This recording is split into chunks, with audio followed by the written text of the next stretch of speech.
Okay, welcome back to Solo RPG Resources. We're going to have to hold the camera, it seems. I have been contemplating or cogitating about whether or not to even continue this channel. YouTube has jacked my monetization for stupid reasons. They said I had too much reused content. And as anybody that's followed my channel for any considerable period of time knows, I don't have much reused content. I do have a lot of original content, such as this. So they jacked my monetization, and quite frankly, I was getting a little bit burnt out on making videos anyway. Technical problems and lack of support really putting a crimp on things. However, I enjoy solo role-playing. I enjoy making videos about solo role-playing games. I enjoy the world of experimental, minimalist, micro RPGs. And so part of me still wants to continue. Part of me wants to continue doing the comic reviews, even though very few people seem to watch them. It's just something that I like. Anyway, right now, just jumping on here to show you an impromptu game that I've started. Once you learn the mechanics of these things, it becomes easier and easier just to jump into a game, any genre, any setting. Of course, there's always technical things to try to get around, technical difficulties, and with the games and with the videos too. Right now, just want to talk about the simplest way to do these things if you want to go into solo RPGs on the spur of the moment. You can do so easily if you just know a few mechanics here and there. Very simple. Gordon the Grey is a fantasy adventurer with a dagger that does 1d4 damage. His stats are all the basic stats: strength, dexterity, intelligence, charm, fortitude, perception. And they are a 1d6 roll. And it goes from the roll of 1, obviously, on a d6 is -2 modifier. A roll of 2 is -1 modifier. A roll of 3, 0 or base. 4 + 1, 5 + 2, all the way up to 6, which is a +3 modifier. Now, what is it modifying? It's modifying a d20 roll. The d20 roll is what we refer to as the spectrum roll. The spectrum roll. The spectrum roll is fairly easy. It's just a d20 roll plus the modifier for the stat. So you roll 1 through 5 on a d20, that's catastrophic failure against a skill check. 6 through 10 is failure. 11 through 15 indeterminate. 16 through 20 success. And above 20, if your modifier here pushes the roll above 20, then you have a wild success, and that's how you interpret. You'll have to interpret what that means in the context of the game. So that's fairly simple, and combat would work the same way. You roll for yourself in the NPC against dexterity, and there's no modifier for dexterity because his is 3. But say you had a +2, you add the +2 to your d20 roll, and then the NPC adds their dexterity modifier to the d20 roll, and or you add it for them, obviously, since you're also playing the NPC. Whichever is higher hits. Use a system of hit points here. And the hit points here are 16. That's a 3d6 plus the fortitude modifier, which here is +3. So, and weapons damage is the same. You simply roll for damage. A short sword would be a d4. Long sword, d6 or d8. that kind of thing. You can add and subtract modifiers as you desire.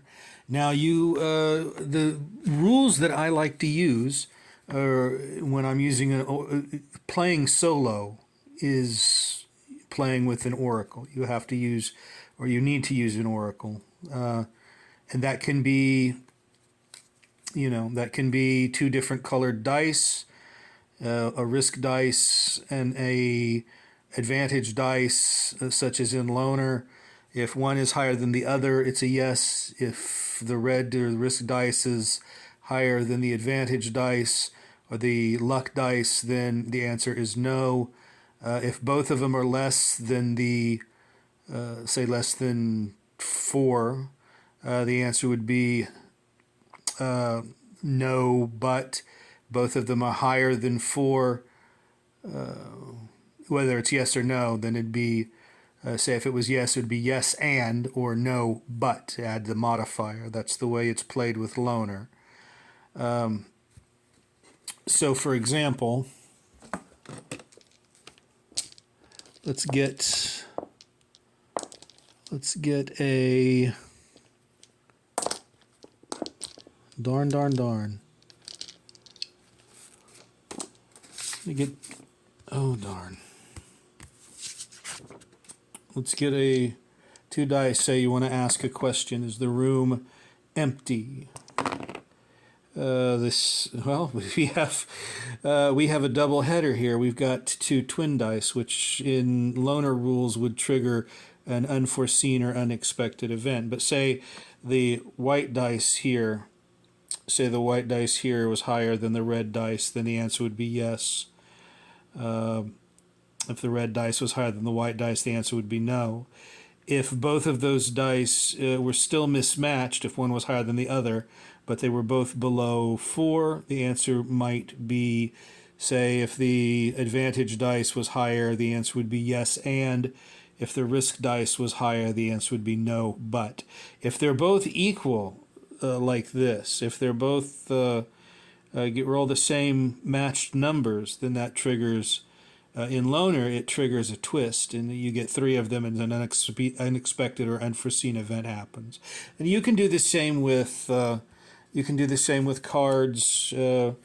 If you pull, use the same red and black instead of white and red. If one is higher than the other, yes. If the other is higher, no. If the black is higher, no. If both of them are below, yes and then if both of them are high, or both of them are low or below, say 5, no but, and then if both of them are above 5, say yes and. If both of them are red, yes. If both of them are black, no. If they are both equal numbers, then both cards, again, trigger an unexpected or unforeseen event. Very simple to do these things. You want to figure out, if you're doing a dungeon crawl, you want to figure out how many squares are in a room, each square representing 10 feet. You simply roll a d20, or pull a card and double the value on the card. You roll a d20 and it's 10 spaces, and a character can move about 10 spaces. And you can, again, consult the oracle as to whether or not there's treasure, or if you pull a card, say diamonds would represent treasure, clubs represent, or spades represent weapons, clubs represent spells, hearts, potions, that kind of thing. So it's very simple, just using these mechanics, just using these different dice mechanics or card pulls to get your character through a game, because it's all simply about randomizing what can happen in the game world. But it has to be something that you can visualize strongly. It's all just simply game mechanics and getting your characters through.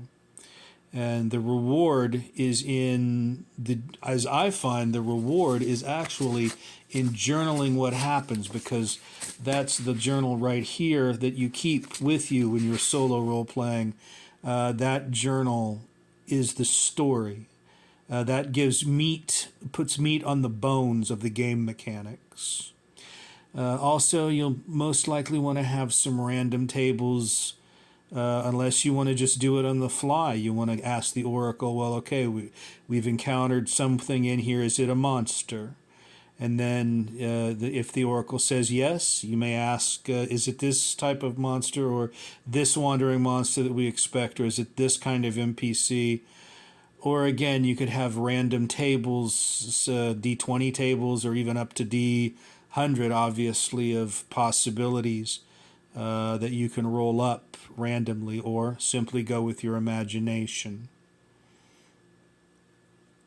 But I find solo role playing, the world of solo role playing, creating games, and working through game mechanics, I find it to be such a therapeutic thing to do, and it's a useful mental exercise, and it's a beautiful thing. So I've decided to continue with what I'm doing, despite the circumstances, the odds, and the obstacles that are being thrown in front of me by the platform themselves for strange reasons, and besides seemingly some indifference.